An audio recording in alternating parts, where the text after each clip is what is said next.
Hadithi yetu pendwa inaanzia maeneo haya ya jikoni. Kuna mwanadada mmoja hivi, pisi ya kwenda, mtoto kaumbika mithili ya malaika. Tunamwona akiwa anajiandalia chai. Kwa jina huyu binti anatambulika kwa jina la Ashura. Ashura ni binti fulani hivi ambaye mwenye maisha fulani hivi classic. Ni binti ambaye kwanza anajiona yeye ni mtu kuliko miongoni mwa watu wote. Binti baada kutoka kupata chai, binti ana taaluma ya usanifu wa uchoraji. Kabla hajaanza kazi zake huwa anapenda sana kuweka ngoma. Wakati anafanya majukumu yake huwa anapenda sana kusikiliza music. Kwa usanifu ama kwa usifu, kwa ufupi tu binti Ashura ni binti ambaye mwenye maisha fulani hivi classic, lakini si mtu wa shubu sana na watu. Kwanza anajiamini yeye ni mzuri.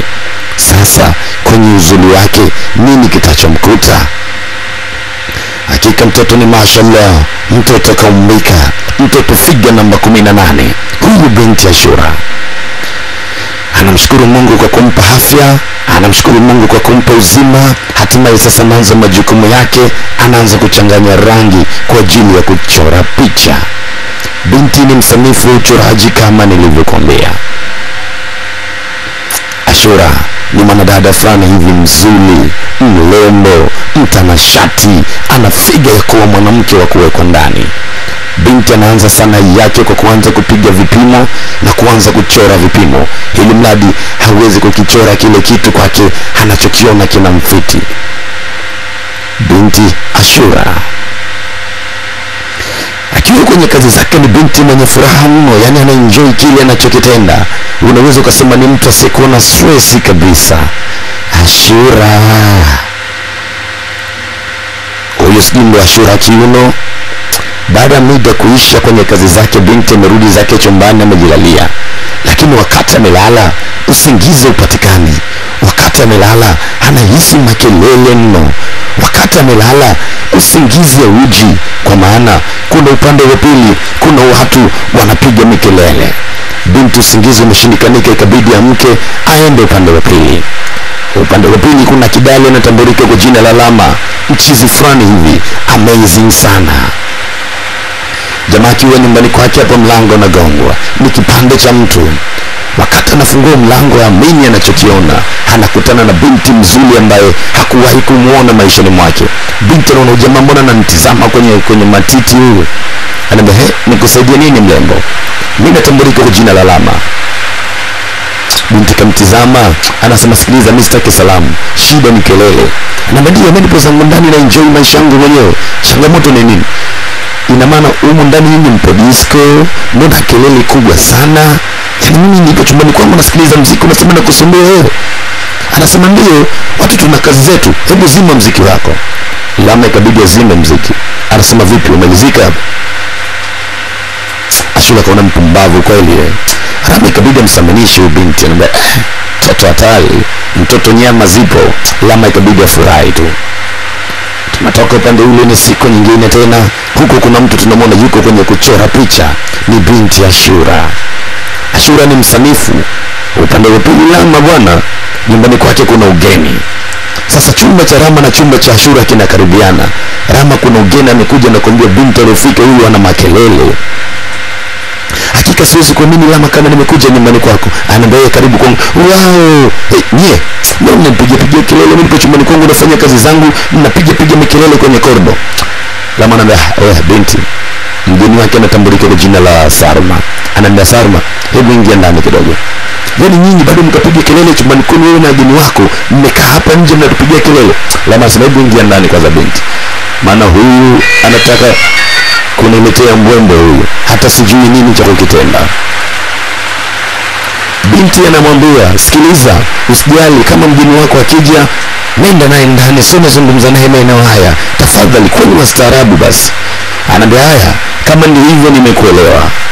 Naambia, fanya hivyo, ili mradi usilete kuniletea ngendembo wala kelele kwenye kazi zangu. Tunatoka kule, binti Ashura alikuwa nyumbani kwake na rafiki yake kipenzi anayetambulika kwa jina la Rita. Rita amekuja kumtembelea binti Ashura. Wote ni watu kwenye maongezi yao bwana. Binti anasikia tena kelele upande wa pili.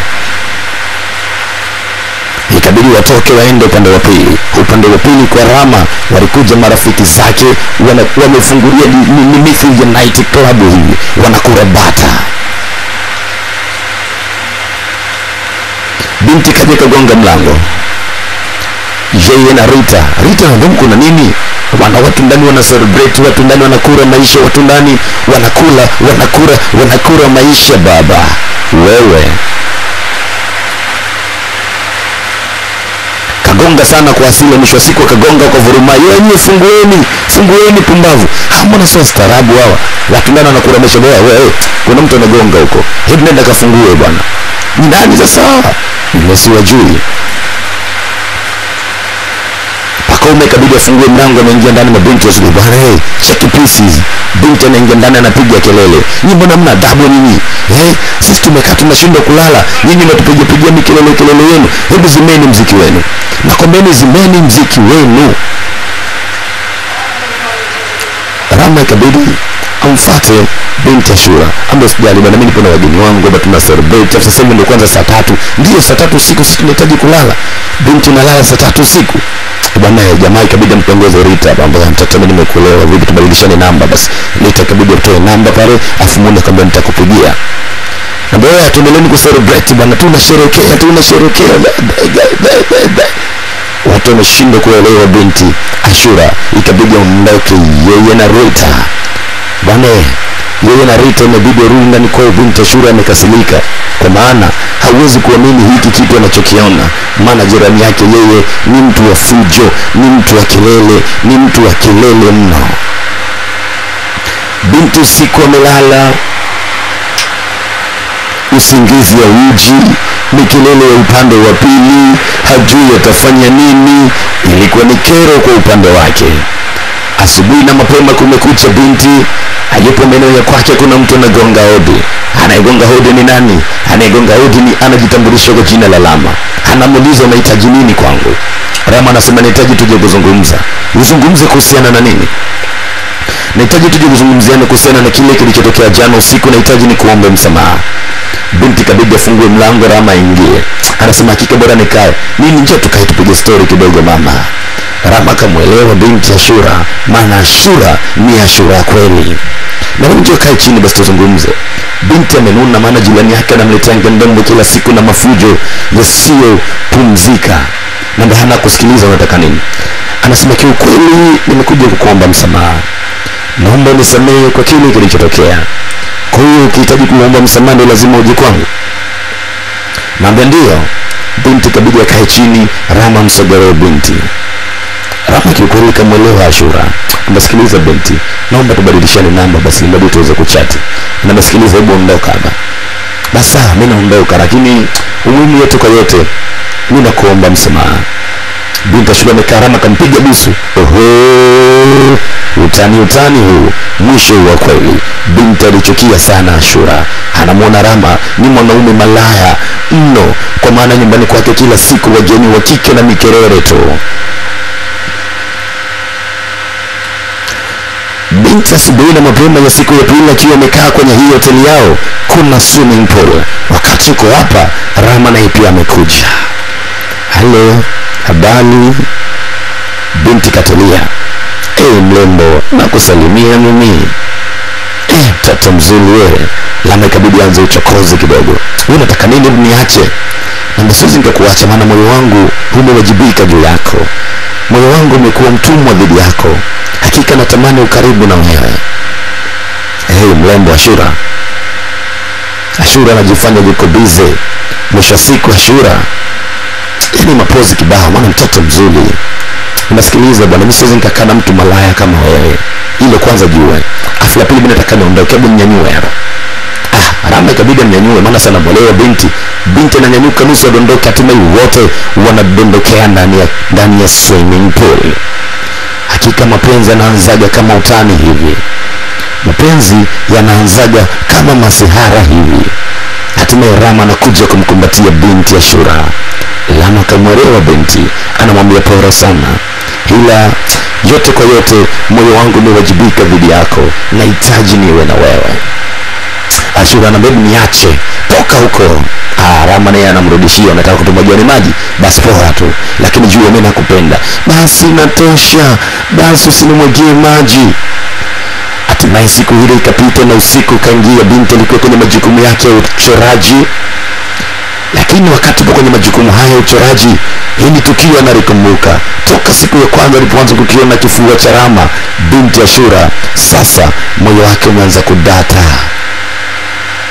ikabidi aende kurara. Binti bado ana njozi, bado ana ndoto nyingi mno anazomuwaza Rama. Rama ni kipande cha mtu, tena ni handsome boy, alafu mwili wake umekuwa umeenda gym, yani ni jitu la gym. Ashura ni mwanamke aliyeumbika kuanzia figa mpaka tabia, japo ni mtu ambaye hapendi sana kukaa ama kujichanganya na marafiki. Ni mtu mwenye marafiki wachache mno kwa sababu hanaogopa umbea. Binti njozi zimempitiliza, hatimaye muda wote yeye anamwaza Rama tu. Huenda binti mawazo, moyo, akili zote zinamwaza Rama. Amekamata simu yake, kuna mtu anamtumia message. Kuna mtu amemtumia message.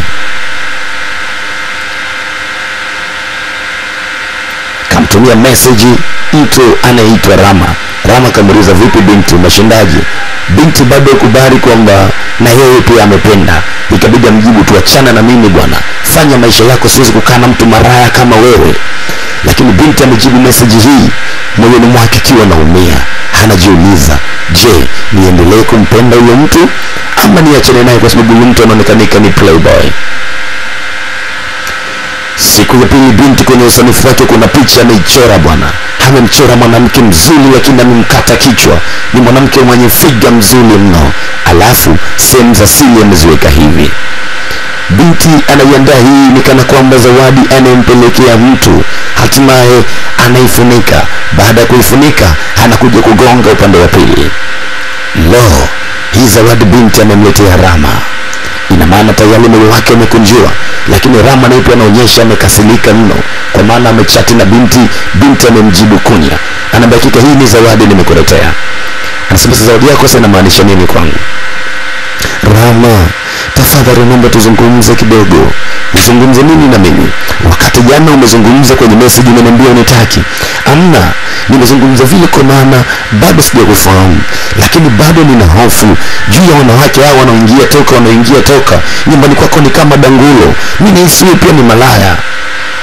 Rama anasema, sawa, kama ukihisi mimi ni malaya inatosha, lakini nilishakwambia hisia zangu kwamba nakuhitaji.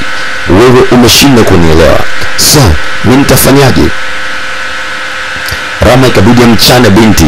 Anambia, si kila mtu ambaye anakutamani wewe au anataka kuongea na wewe anakupenda wewe ni malaya. Binti Ashura imeshindikana kuongea na Rama. Rama amenuna. Baada masiku kupita, ukaribu kaendelea baina ya Ashura na Rama. Majira haya usiku, Ashura amekuja kwenye chumba cha Rama. Anasema, kwa nguo ulizovaa hizo natamani nikupige picha basi. Binti anasema, mimi mbona nipo hivi? Anambia, ndio, picha hizi zitakuwa mzuri. Heti mlembo, ama unasemaje tupige picha za ukumbukizi hivi? Na basi sawa, ngoja nimalizie chai kidogo hapa nipige fundo la mwisho. Rama na Ashura wakaanza kupigana picha, huku binti anamwekea mapozi ya kutatanisha mameni Rama. Sasa mwanzo majukumu ya kumpiga picha binti Ashura. Ashura anaweka kila aina ya mapozi. Baada ya picha kuisha, hatimaye binti kapewa sweta kidogo, wanaanza kupiga stori za hapa na pale. Lakini all in all, mwanaume anazidi kusisitiza kwamba ni miongoni mwa wanawake wachache mno aliwahi kuwaona katika maisha yake. Kwanza, ana sifa za kuwa mke wake. Alafu pili, ana kila sifa za kuwa mmiliki wa moyo wake. Tatu, moyo, akili, mwili, vyote vimejitolea kwa ajili ya binti Ashura. Mwanaume alizungumza kila aina ya sifa ambayo mwanamke anapaswa kupewa, kila aina ya mambo ambayo mwanamke anapaswa kuhadisiwa, kila aina ya vigezo ambavyo mwanamke anapaswa kusifiwa. Rama alimpatia binti Ashura. Taratibu Ashura anaanza kuregeza moyo, anaanza kuregeza nafsi, anaanza kuregeza akili juu ya Rama. Hatimaye moyo wa Ashura na Rama unaanza kuunganika taratibu. Ashura anaambia hivi, ni kweli mimi sijawahi kuwa na mwanaume kwa muda sasa, pia nikikupa nafasi hii sitaki unichiti. Hatimaye wawili hawa wanaingia katika mahusiano, Ashura pamoja na Rama. Rama alienjoy sana usiku huu, Rama alifurahi sana usiku huu. Hatimaye binti mwenye taratibu tu anakunjua kuingia katika mapenzi rasmi na Rama. Mambo yalikuwa ni mujarabu, mambo yalikuwa ni matamu, mambo yalikuwa ni yante. Usisahau kusubscribe channel yetu ya YouTube kwa jina la Mkane TV. Bwana, yaliyotokea ndio hayo yametokea bwana. Binti aliweza kurara kwenye chumba cha Rama, hatimaye penzi limezaliwa.